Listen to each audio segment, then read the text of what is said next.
ওই তো আদর্শ যাচ্ছে। এই নাজিয়া, যা যা আদর্শ স্যারকে বল। যা, আমি পারবো না। হ্যাঁ সাথী শোন,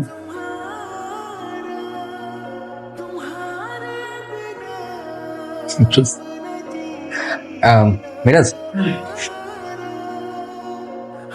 আরে একটু চল, আমরা একটু দেখে আসি।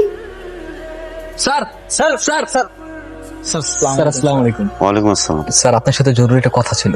রাখো তোমার কথা, তার আগে বলো যে স্কুল ক্যাপ্টেন নির্বাচনের জন্য আরোহী থেকে তোমরা কেন 2 লক্ষ টাকা নিয়েছো?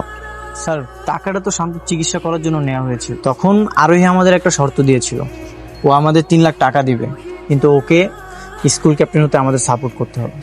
তখন আমাদের বন্ধু শান্ত মৃত্যুসজ্জায় ছিল, তাই টাকাটা নেওয়া ছাড়া আমাদের কোনো উপায় ছিল না। কিন্তু স্যার এরপর তো আর টাকা লাগেনি, যেহেতু টাকাটা লাগেনি তাই আমরা টাকাটা ফেরত দিতে যাচ্ছি। তো স্যার ও নিচ্ছে না। আর স্যার 2 লাখ টাকা না,